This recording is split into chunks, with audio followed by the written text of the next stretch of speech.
रहमानिर्रहीम। जनाब स्पीकर,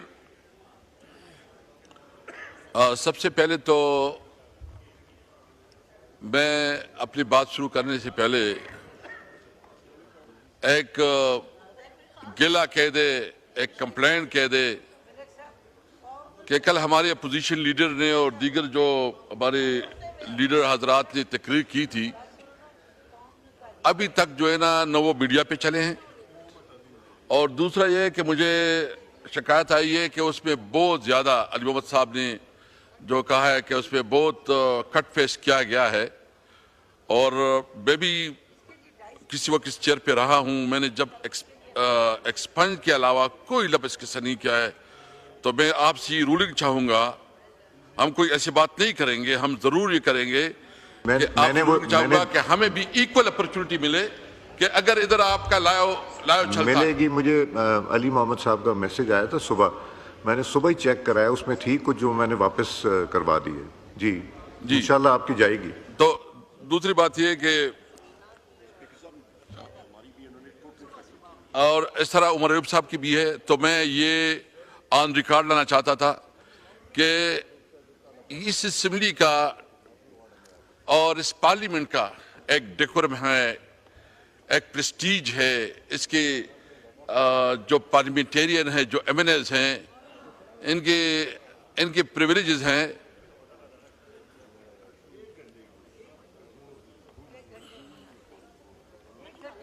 तो मैं ये उम्मीद रखता हूं, मैं डिप्टी स्पीकर साहब आपसे तो ये उम्मीद रखता हूं, पीपल पार्टी से आपका ताल्लुक है और आप लोग हमेशा जमहूरियत की चैंपियन रहे हैं। लेकिन इस वक्त जो कुछ हो रहा है अपोजिशन के साथ, कि अपोजिशन की जो रूटीन स्पीचेस हैं, जो उसका हक है कि वो अपनी बात कौम तक पहुंचा सके और अपना नुक्ता नज़र दे सके, इस पार्लियामेंट में इस वक्त हमें अपना हक नहीं मिल रहा है और हमारा प्रिविलेज मुसलसल जो है ना वो ब्रेक हो रहा है। तो मैं रिकॉर्ड पे लाना चाहता था। जनाब स्पीकर, ईरान पे जो इसराइल ने हमला किया है और जिस तरह ईरान ने रिटेलिएट किया है और अपना जो हक दिफा इस्तेमाल कर रहा है, हम अपनी ईरानी भाइयों के साथ हैं। हम भरपूर तरीके से जो है ना अपनी जो हमारी इसराइल मुसलसल, आप थोड़ा मेरा बारी करें, सॉरी जी। देखिए, इसराइल ने मुस्लिम ममालिक का ऑर्डर इन द हाउस, तशरीफ रखें प्लीज, इधर अंदर चले जाएं, लॉबी में अगर बात करनी है। जितना इस वक्त ईरान के ऊपर इसराइल ने एक हमला किया है और जो कुछ ईरान अपनी सेल्फ डिफेंस में कर रहा है, हम उसकी भरपूर हिमायत करते हैं और ये समझते हैं कि इस मौके पे ईरान को अकेला छोड़ना, ईरान के साथ जो है ना उसका मुकम्मल साथ देना, यह हमारा अखलाकी फ़र्ज़ है। इसराइल ने जिस तरह फ़लस्तीन में जेनोसाइड किया, जो बच्चों, औरतों, बुजुर्गों, शहरियों, अस्पतालों, स्कूलों, किसी जगह को नहीं छोड़ा, और जो फ़लस्तीन की नस्लकुशी कर रहा है, इस वक्त न कोई ह्यूमन राइट्स, न वो ममालिक जो अपने आप को ह्यूमन राइट्स की चैंपियन समझते हैं, किसी तौर पर वो इस पे आवाज़ नहीं उठा रहे बल्कि खामोश है। और ख़ासकर जो हमारे इस्लामी उम्मा है उसकी भी खामोशी मानी खैज़ है। और मैं समझता हूँ कि इस वक्त पाकिस्तान की हुकूमत की जिम्मेदारी है कि वो इफ़ेक्टिवली OIC के लिए, उस OIC को बुलाने के लिए पाकिस्तान अपना किरदार अदा करे। क्योंकि जब पाक भारत तनाज़ा खड़ा हो गया और भारत ने पाकिस्तान के ऊपर हमला किया तो उसमें ज़्यादातर इसराइल के ड्रोन इस्तेमाल हुए। खुदा न ख्वास्ता इसके बाद उसकी एडवेंचर, उसके दूसरा निशाना पाकिस्तान हो सकता है। इसलिए पाकिस्तानी कौम को और पाकिस्तान की हुकूमत की जिम्मेदारी बनती है कि वो जितना अपना सफारती ताल्लुकात या जिस लेवल पे कर सकते हैं वो अपना किरदार जरूर अदा करें। हम अपनी ईरानी भाइयों के साथ हैं और इस मुश्किल घड़ी में उसके साथ भरपूर साथ दे रहे हैं। मुझसे पहले भी ख्वाजा आसिफ साहब ने एक लंबी चौड़ी तकरीर की और उन्होंने इशारतन कनायतन और डायरेक्ट भी हमारे लीडर इमरान खान के ऊपर जो है ना तनकीद की। इमरान खान वो लीडर है जिसने इस मुल्क को बहुत बड़ी इज्जत वर्ल्ड कप दिया, शौकत खानम अस्पताल दिया, यूनिवर्सिटियां दी और सबसे पहले इमरान खान वो वाहिद लीडर है जो हर लिहाज से पाकिस्तान की सिक्योरिटी और सॉवरेनिटी के ऊपर कोई कंप्रोमाइज नहीं किया। इन्होंने एक हवाला दिया, ख्वाजा साहब मेरे ख्याल में चले गए, लेकिन मैं उसकी जो रिकॉर्ड दुरुस्तगी के लिए कहना चाहता हूं। उसने कहा कि आपने जो अटैक हुआ 19 में और 2019 में जिस तरह पुलवामा में और जिस तरह इमरान खान ने इस पार्लियामेंट में तकरीर की और उसने कहा कि अगर कोई समझता है कि वो हमारी सॉवरेनिटी को चैलेंज करेगा, अगर कोई समझता है कि वो हमारे सरहदातों के ऊपर हमला और होगा, तो उसने कहा हम सोचेंगे, बाद में जवाब पहले देंगे, और दिया। और आपने देखा कि एक जितना उसने किया हमने उससे डबल होकर जवाब दिया। उसका पायलट गिरफ्तार हुआ इस पार्लियामेंट में। इस पार्लियामेंट में आप सारे मौजूद थे। हमने जॉइंट सिटिंग बुलाया। जॉइंट सिटिंग में इस पार्लियामेंट में डिस्कशन डिबेट हुई और उसमें मुश्तरका फैसला हुआ कि अभिनंदन को की वापसी इस पार्लियामेंट ने फैसला किया था। ये किसी हुकूमत ने फैसला नहीं किया था, इस पार्लियामेंट ने फैसला किया था।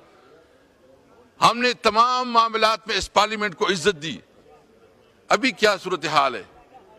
मैं पूछना चाहता हूं जनाब स्पीकर के इस पूरे मामले में मियां नवाज शरीफ साहब आपका लीडर किधर था?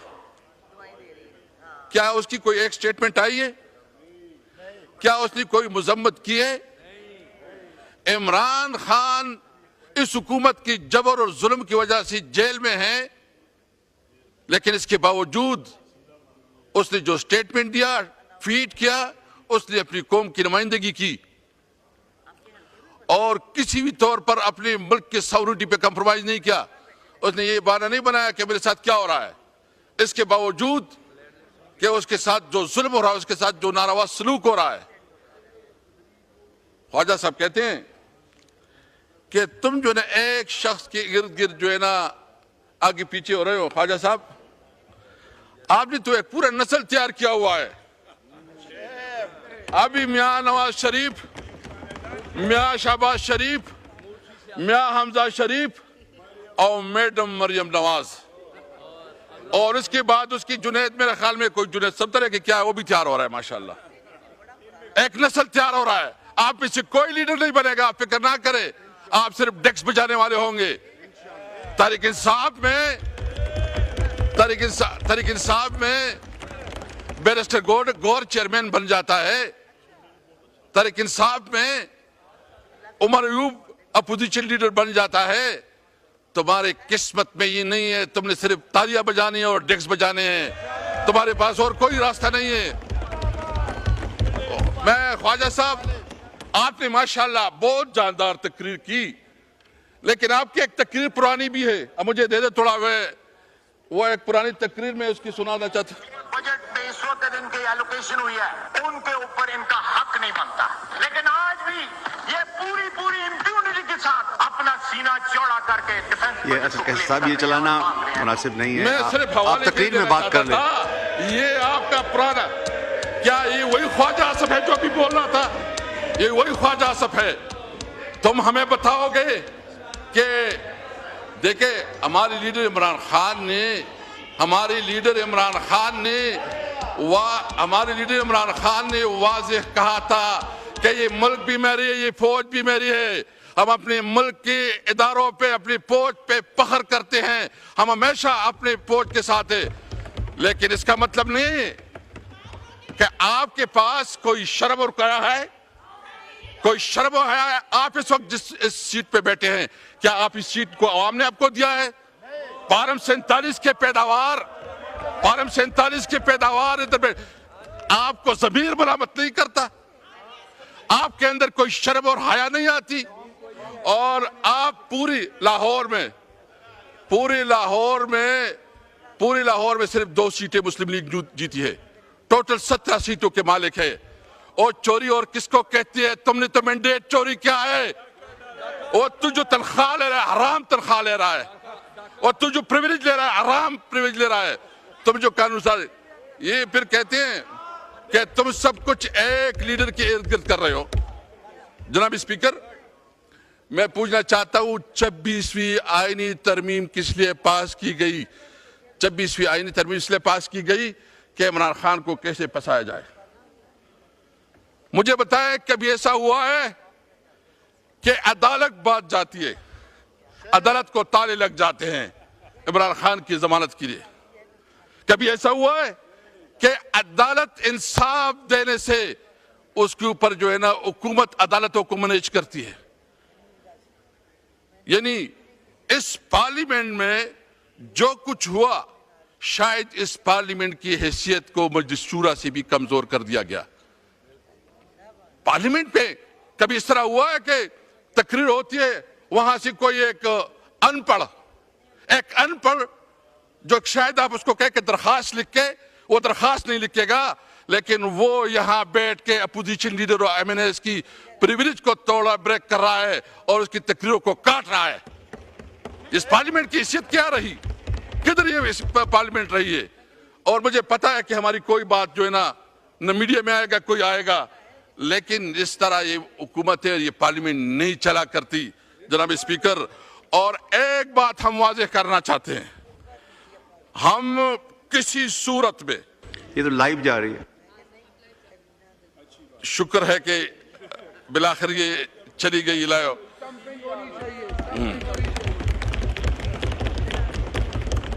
जनाब स्पीकर, इमरान खान जो कि पाकिस्तान का सबसे मकबूल लीडर है, जो कि हमेशा पाकिस्तान की बात करता है, पाकिस्तान की सॉवरेनिटी की बात करता है, आज़ाद खारिजा पॉलिसी की बात करता है, ये इनसे हजम नहीं हो रहा।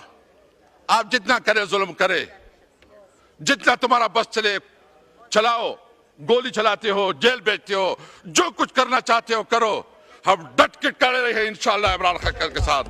और कोई अगर समझता है कि इस हथकंडों से इमरान खान वो आप इसको कमजोर करेंगे, आप उसको कंप्रोमाइज करेंगे, ये आपकी गलतफहमी है। पूरी पाकिस्तानी कौम जो है ना इमरान खान के साथ खड़ी है। मैं इस वक्त दूसरी इश्यूज जो अपनी सूबे के हवाले से 2-3 इश्यूज हाईलाइट करना चाहता हूं जनाब स्पीकर। एनएफसी अवार्ड के मुताबिक हर सूबे का एक शेयर मुकर्रर है। हमारे सूबे का इस वक्त जो शेयर है वो 14% है। जब फाटा मर्ज हो गया तो उसका शेयर पर पॉलिसी वो 19% बन गया। अभी तक जो हमारा बुनियादी शेयर है कि जब खैबर पख्तूनख्वा को अपना शेयर मिले 19%, अभी तक वो उसका फैसला नहीं हो रहा और खैबर पख्तूनख्वा को अपनी बुनियादी कानूनी आईनी हक से महरूम रखा जा रहा है। और उसके मुताबिक जो दहशतगर्दी के खिलाफ हमें 1% दिया जा रहा है, और अब मियां शहबाज शरीफ साहब जब भी जाते हैं कहते हैं आपको तो 1% मिल रहा है, हम 1% इतनी अरब मिले हैं और आपने अपनी पुलिस के ऊपर क्यों नहीं खर्च किया। जनाब प्राइम मिनिस्टर साहब, आपसे पूछना चाहते हैं कि इस वक्त इस वक्त जो हमारे 4.84 ये हमारा शेयर है, अभी तक आप नहीं दे रहे हैं, जिसके मुताबिक हमारा शेयर बनता है 19.46 और इसकी जो आदाद शुमार है वो आपके पास पर ईयर हमारा जो है ना बनते हैं 381 बिलियन हमारे हर साल के बनते हैं। अभी तक खैबर पख्तूनख्वा को नहीं मिल रहे हैं। आपने वादा किया था कि फाटा मर्जर में हम हर साल 100 बिलियन और 10 साल में 1000 बिलियन जो है ना वो हम खैबर पख्तूनख्वा को देंगे ताकि फाटा की डेवलपमेंट पे काम हो जाए। अभी तक वो पैसे कहाँ हैं? गुज़िश्ता 6 सालों में 478 बिलियन रुपए जो है ना उसकी अदम अदायगी अभी रहती है।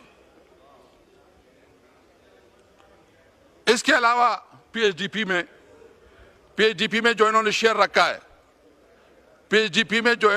रखा है, कल उमर साहब बता रहे थे 55 करोड़ रुपए टोटल पीएचडीपी में इन्होंने शेयर रखा है। यानी एक सूबे को आप अपने एनएफसी का जो शेयर है उससे भी महरूम रख रहे हो।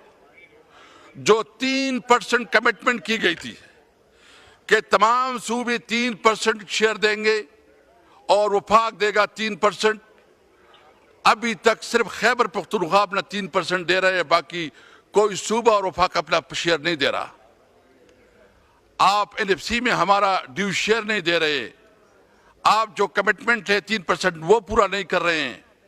आप हमारा जो इस वक्त सिर्फ नेट हाइडल प्रॉफिट पे जो हमारा बनता है 123 बिलियन 123 बिलियन रुपीस हमारा नेट हाइडल प्रॉफिट में बनता है, वो नहीं दिया जा रहा है। जो टोबैको में हमारा बनता है वो नहीं दिया जा रहा, टोबैको सेस में। तो ये तो इस किस्म की है कि पहले जब अंग्रेज के दौर में जब किसी गांव में एक शख्स कोई कार्रवाई होती थी तो पूरी गांव को सजा दी जाती थी। तो खैबर पख्तूनख्वा के अवाम ने पीटीआई को वोट दिया और इसकी वजह से पूरी खैबर पख्तूनख्वा को कलेक्टिव पनिशमेंट दी जा रही है। उनकी बुनियादी हुकूक और उनकी बुनियादी फंड नहीं दी जा रहे हैं। और ये अभी से नहीं है, जब से पीडीएम की हुकूमत बनी है। यानी क्या गुनाह किया? क्या वो इस मुल्क की इकाई नहीं है? क्या कानून और आइन के मुताबिक वो इस मुल्क का हिस्सा नहीं है? क्या जो हमारा हक बनता है, हमारा शेयर बनता है और आइन और कानून के मुताबिक हमारा शेयर बनता है, आप हमें नहीं दे रहे हैं? जनाब स्पीकर, मैं किसी को नहीं चाहता कि वो इस हालत तकलीफ से गुजरे जो कि हमारे फाटा के लोग गुजरे हैं। आप सोच सकते हैं, आप इमेजिन कर सकते हैं कि पूरी की पूरी गांव वो उजाड़ दी जाए, वो माइग्रेट की जाए, उनकी ख़वातीन, उनके बच्चे, उनके बुजुर्ग दूसरों के डेरों में, मस्जिदों में, घरों में रुल रहे हों और फिर आप इसको कहें कि नहीं, यहां तो आप जो है ना स्मगलिंग कर रहे हैं। यानी इस वक्त फाटा के साथ स्टेट की क्या क्या है? क्या डेवलपमेंट दिया है? क्या कॉलेजेस बनाए हैं? क्या रोड्स बनाए हैं? क्या क्या है? और जो इस वक्त फाटा को मर्ज करके उसका सारा बोझ सूबे पे डाला गया है। सूबे की अपनी फाइनेंशियल पोजीशन इतनी नहीं हो सकती कि वो पूरा बोझ को उठा सके और वफाक अपना शेयर नहीं कर रही है। तो ये बुनियादी तौर पर कलेक्टिव पनिशमेंट है जो कि खैबर पख्तूनख्वा के अवाम को दिया जा रहा है। हम इसकी भरपूर मजम्मत करते हैं। और अभी एक नया टैक्स जो है ना, जो फाटा और फाटा के ऊपर जो है ना 10% टैक्स, फाइनेंस मिनिस्टर साहब बैठे हैं जो इन्होंने फाटा और फाटा के ऊपर नया टैक्स लगाया है, सेल टैक्स लगाया है। मिनिस्टर साहब आपकी तवज्जो चाहिए जी, आपकी तवज्जो चाहिए। फाइनेंस मिनिस्टर साहब आपकी तवज्जो चाहिए। जो आपकी मैं वो आप मसरूफ इसलिए मैंने आप कहा कि जो फाटा और फाटा के ऊपर जो टैक्स लगाया है, सेल टैक्स लगाया है 10%, आपने गुज़िश्ता पहले साल जो है ना मेहरबानी की थी, इसको विड्रा किया था। तो मैं पूछना चाहता हूं कि क्या ऐसे किस्म के इकदाम हुए? देखिए, जो फाटा और फाटा पे जो टैक्स की छूट थी वो इस वजह से थी कि वो वार एंड टेरर की वजह से सबसे बुरी तरह मुतासर रहा। अभी तक वो इलाका उस सिचुएशन से नहीं निकला। ऑपरेशन पे ऑपरेशन हो रहे हैं, अफगानिस्तान के साथ ताल्लुकात जो वैसे हैं जो अफगानिस्तान के साथ आपका तजारत है तकरीबन बंद है, आपको खूब इल्म है, आपकी नॉलेज में है सब कुछ। इसके बावजूद जब आप इसके ऊपर टैक्स लगाएंगे तो थोड़ा बहुत जो कारोबार जो रोजगार चल सकता है वो भी नहीं होगा। तो ये मेहरबानी करें, स्पेशली को रिव्यू कर ले। हम आपके साथ बैठ जाएंगे, अगर आप हमें टाइम दे दें, आपके साथ बैठ जाएंगे, डिस्कस कर लेंगे, क्योंकि ये जो सारा सिलसिला चल रहा है तो ये क्योंकि ये बिल्कुल किसी भी सूरत में जो है ना, ये कौन बात कर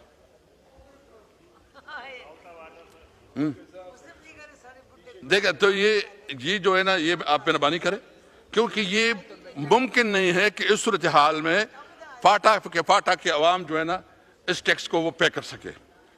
हम आपसे उम्मीद रखते हैं, आपने पहले भी क्योंकि हम आपको समझते हैं कि आप टेक्नोक्रेट है, आपकी पॉलिसी के साथ हमारा इख्तलाफ हो सकता है, आपकी शख्सियत के साथ नहीं हो सकता, और हम ये समझते हैं कि आप इस इशू पे बिल्कुल हम समझते हैं कि आप थोड़ा डिफरेंट वो है और आप पॉजिटिवली सोचते हैं। तो हम उम्मीद रखते हैं कि इस मामले में जो है ना अपना किरदार अदा करेंगे और इस टैक्स को विड्रा करेंगे। मैं इस वक्त लोड शेडिंग के हवाले से अपनी सूबे की जो लोड शेडिंग है, जनाब स्पीकर, इस ईद के दौरान हुकूमत ने फैसला किया, नहीं मैं चूंकि मुझे 4-5 मिनट और चाहिए होगा, मैं सिर्फ अपने इलाके के हवाले से अभी बात करना चाहता हूँ। ये ईद हमने तकरीबन एक गज़ाब से कम नहीं गुजारा। आपको पता है पूरा KPK में इस किस्म का कुर्बानी की जो है ना कुर्बानियाँ होती हैं गोश्त लोगों की, और फिर बहुत 24 घंटे में 2 घंटे बिजली अवेलेबल थी। हुकूमत मुसलसल जो है ना ऐलानात कर रही थी कि ईद की 3 दिन में कोई बिजली नहीं जाएगी। आप यकीन रखें, ये शहराम खान बैठा है, कल इसके घर के सामने पूरे लोग बैठे थे। इनका क्या गुनाह है? यानी बिजली जो है ना वो फाक का सब्जेक्ट है, पेस्को है, लोग हमारे घरों के सामने बैठे हैं और 24 घंटे में सिर्फ 2 घंटे बिजली। और फिर इंटरेस्टिंगली लोड शेडिंग की मुख्तलिफ तरीके है, एक लोड शेडिंग है, एक लोड मैनेजमेंट है, और फिर एक फोर्स लोड शेडिंग है, यानी NTDC से भी जो है ना लोड शेडिंग की जाती है। और फिर इसके साथ वोल्टेज जो है ना इतना कम हमें बिजली देते हैं कि उसका वोल्टेज इंतहाई कम होता है। उसकी वजह से जो हमारी जितनी भी इलेक्ट्रॉनिक अप्लायंसेस होते हैं वो सारे जल जाते हैं, नुकसान होता है। और ये खैबर पख्तूनख्वा, ये जो तुरबेला डैम है, तुरबेला डैम ये हमारे ज़िले में, और इसका पावर हाउस जहाँ बिजली जनरेट होती है वो भी स्वाबी में है। और इसका जो टोटल इस वक्त जो बिजली जो पैदावार है इसका ये 6200 मेगावाट सिर्फ तुरबेला से पैदावार है। और हमें ये जो आईन के मुताबिक ये अल्लाहु अकबर। जी असद कैसर साहब, आप कितना और टाइम लेंगे? इसलिए अभी बस प्लीज, ब्रेक भी लेना है बाद में। जी जनाब स्पीकर, इस वक्त तुरबेला में टोटल जो सारी, मैं वो फिगर थोड़ा फिर से बताता हूँ, 6418 मेगावाट बिजली हम तुरबेला में जो है ना ये प्रोड्यूस होती है, जबकि इस वक्त जो खैबर पख्तूनख्वा की टोटल डिमांड है वो 3800 मेगावाट है, जबकि हमें इस वक्त 2400 मेगावाट दी जा रही है। तो आईन के मुताबिक तो ये सबसे पहले इस सूबे का हक है, इस इलाके का हक है, इस जिले का हक है कि सबसे पहले जो है ना उस इलाके को वो फैसिलिटी दी जाए। आप ईद के दौरान भी 18 और 20 घंटे लोड शेडिंग करते हैं, हमारा वोल्टेज जो है ना जानबूझकर कम कर देते हैं, और फिर आप पब्लिक के लिए कहते हैं कि खैबर पख्तूनख्वा में चोरी हो रही है। जो नेपरा की स्टैटिस्टिक है उसके मुताबिक, मेरे पास नेपरा के हैं, उसके मुताबिक जो खैबर पख्तूनख्वा की इस वक्त रिकवरी है वो 91% है। वो 91% नेपरा के मुताबिक 91% है। इसके बावजूद समझ से बाला तर है। लेकिन प्रॉब्लम क्या है कि सिस्टम में इन्वेस्टमेंट नहीं की गई। हमारे दौर में उमर अयूब साहब अल्लाह खुश रखे, इन्होंने मेहरबानी की थी, हमें 2 गैस स्टेशन दी थी और जो बिजली में थोड़ा बहुत इन्वेस्टमेंट हुई थी वही इन्वेस्टमेंट हुई है। अभी इस हुकूमत ने तो टोटल सूबे के लिए पीएचडीपी में 55 करोड़ रुपए लिए हैं। मैं एहसन इकबाल साहब से रिक्वेस्ट करूंगा कि वो भी वापस करो, वो भी कहीं और लगाओ, वो भी कहीं और लगाओ उसको, क्योंकि आप खैबर पख्तूनख्वा के अवाम के साथ तजलील कर रहे हो। और मैं समझता हूं कि जो खैबर पख्तूनख्वा के लोग हम वही हक मांगते हैं जो हमारा शेयर बनता है इनके मुताबिक।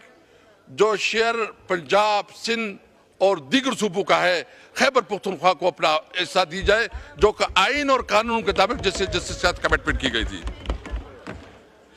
जनाब स्पीकर, मैं एक और इशू जो हमारे इलाके में अभी ख्वाजा आसिफ साहब ने कहा टोबैको के हवाले से, ये जिस इलाके से मैं और शहराम खान और ये हमारे चारसद्दा और मर्दान के ये बेसिकली टोबैको एरिया है। हम बात करते हैं टोबैको ग्रोवर्स की, हम टोबैको फसल की बात करते हैं, हम इंडस्ट्री की बात नहीं करते। हमारा इस वक्त जो है ना सिर्फ जो मुतालिबा है कि हमारे किसान आप स्पीकर साहब आप अगर कह रहे कि लोगों ने गपशप करनी है ख्वातीन तो अंदर चले जाएं। जी ऑर्डर इन द हाउस, खामोशी से बैठे सुने। जी असद कैसर साहब। देखा, पाकिस्तान में तंबाकू की मईशत की मालियत 480 से 500 अरब रुपए के दरमियान है। पाकिस्तान में 110 मिलियन किलोग्राम तंबाकू पैदा होता है, जिसमें 55% सिर्फ हमारे जिले स्वाबी से है। तकरीबन 70,000 फैमिलीज जो है वो तंबाकू वैल्यू चेन से वाबस्ता है। वफाकी हुकूमत ने इस शोबे में से तकरीबन 300 अरब रुपए महसूलात इकट्ठी की है। तंबाकू वाहिद शोबा है जो पाकिस्तान में कॉन्ट्रैक्ट फार्मिंग का कामयाब मॉडल पेश करता है। बेसिकली इस वक्त वफाकी हुकूमत ने टोबैको बोर्ड एक इदारा था और अभी भी इदारा है, लेकिन उसके डायरेक्टर अभी तक तैनात नहीं हुए, तो वो जो इसका हुकूमत ने कानूनी तकाजे के बावजूद मिनिमम इंडिकेटिव प्राइस का ऐलान नहीं किया, क्योंकि ये बेसिकली उसूल है, कानून है। 2 मिनट और चाहिए। ये बेसिकली उसूल है कि जब जिस साल टोबैको की प्राइस का तयन होता है वो अगले साल से उसका रेट ज़्यादा होता है। वो तयन करता है टोबैको बोर्ड। टोबैको बोर्ड को इन्होंने डिसफंक्शन कर दिया है और इस वक्त टोबैको बोर्ड के डायरेक्टर्स नहीं हैं, तो अभी तक वफाकी हुकूमत ने कोई कीमत का तयन नहीं किया और इसका सारा असर जो है ना वो फार्मर पे, किसान पे आएगा। इसका असर ये होगा और मसला ये हो गया कि अभी ख्वाजा आसिफ साहब जिस तरह फरमा रहे हैं, सबसे पहले मैं ये बात करना चाहता हूँ कि मेरा टोबैको के साथ कोई ताल्लुक नहीं है। मैं उस इलाके का नुमाइंदा हूँ जहाँ टोबैको ग्रो होता है। मैं अपने लोगों का नुमाइंदा हूँ। मेरा कारोबार न मेरा इंडस्ट्री है न मैं कोई कारोबार है। मैं पब्लिकली यहाँ कहना चाहता हूँ कि अगर किसी ने ये बताई कि मेरा टोबैको के साथ का कारोबार या ताल्लुक है तो वो बताए, रिकॉर्ड लेके आए। मेरा कोई नहीं है, मेरा सिर्फ एक ताल्लुक है कि मेरे इलाके की आवाम जो है ना वो टोबैको ग्रोवर्स है, मैं उसकी नुमाइंदा हूँ। एक ताल्लुक है। आपने कश्मीर का कहा, हम भी समझते हैं कि इस वक्त जो कंपनियां हैं वो सारे जो शिफ्ट हो गए उधर कश्मीर, और यहाँ चंद कंपनियों की को ये पूरी जो हमारी किसान बिरादरी है जो टोबैको इसके हवाले कर दिया गया। उसका मसला क्या होगा? उसका मसला ये होगा कि क्योंकि चंद लोगों की इजारादारी कायम हो जाएगी, वो मनपसंद कीमत डिमांड करेंगे, वो उसकी वजह से हमारे किसान बुरी तरह वैसे भी मुतासिर है। इस हुकूमत पे तो किसान पंजाब के हो, वो गंदम के किसान हो, वो शुगर मिल के किसान, गन्ने के किसान हो या दीगर या सिंध के किसान हो, किसान तो वैसे ही रुल गए, किसान को तो तबाह बर्बाद कर दिया। इस हुकूमत के एजेंडे में तो किसान है ही नहीं। किसान को तो उन्होंने जिस तरह पंजाब के किसानों को उन्होंने ओपनली छोड़ दिया कि प्राइवेटली जो मैनेज कर सके, और उन्होंने मरियम मैडम ने अपने आप को लाताल्लुक रखा है। तो इंशाल्लाह जब इलेक्शन आएगा पता चल जाएगा कि किसान तुम्हारा क्या हाल करेगा। पंजाब में आप समड़ियाल में आपने अंदाजा कर दिया, अगर ये इलेक्शन फ्री और फेयर होता तो समड़ियाल में आपका कोई सीट न होता। तो मैं सिर्फ मुतालिबा ये करता हूँ कि टुबैको के लिए सबसे पहले जो मिनिमम इंडिकेटर प्राइस है उसका जल्द से जल्द ऐलान किया जाए, और साथ साथ मेरा ये भी मुतालिबा है कि जो छोटी उन्होंने कश्मीर में जहाँ भी, इनको हर सूरत में, हमें इस ताल्लुक नहीं, आप इंडस्ट्री के साथ जो भी जितना भी टैक्स लेना चाहते हैं, जितना टैक्स लेना चाहते हैं, आखिरी बात कीजिएगा प्लीज, लेकिन जितना भी टैक्स लेना चाहते हैं, लेकिन हमारे किसानों को प्रोटेक्ट करे, उनकी जो कीमत है वो कीमतें सही तायुन करवाएं, उसको प्रोटेक्ट करें। मैं सिर्फ बिजली के हवाले से आखिरी कहूँगा कि अगर ये 3 मुतालिबात हैं, टुबैको की आवाम को उनका हक नहीं दिया गया, जो फाटा और फाटा की जो टैक्स का उन्होंने लग गया उसको खात्मा नहीं किया गया, और हमारे सूबे में लोड शेडिंग का खात्मा न किया गया, या लोड शेडिंग जो है जो शेड्यूल है पूरे पाकिस्तान के लिए उसके मुताबिक हमारे साथ भी डील किया जाए, और खैबर पख्तूनख्वा के अवाम को भी पाकिस्तान के नुमाइंदे और शहरी तस्लीम किया जाए। अगर ये जो लोड शेडिंग है इसका खात्मा नहीं किया गया तो हम ये सारे जहाँ बैठे हैं, हमने फैसला किया है कि हम सब मोटरवे पे बैठेंगे, ठीक है, और अपने हवास तक, अपने हक के लिए हर हद तक जाएंगे, ठीक है, इंशाअल्लाह ताला। मैं आखिर में शुक्रिया अदा करता हूँ, और इमरान खान ज़मीर का कैदी है, इमरान खान इस मुल्क का एक बहुत बड़ा लीडर है। मैं मुतालिबा करता हूँ कि इमरान खान खामोशी से सुने, अली मोहम्मद खान साहब खामोशी से सुने। इमरान खान असद कैसर साहब तकरीर कर रहे हैं। इमरान खान इस वक्त इसके खिलाफ जितनी केसेस है, हम रिहाई चाहते हैं, हम इंसाफ चाहते हैं इमरान खान के लिए, इमरान खान के लिए जस्टिस चाहते हैं, इंसाफ चाहते हैं। शुक्रिया, शुक्रिया, शुक्रिया, शुक्रिया, शुक्रिया।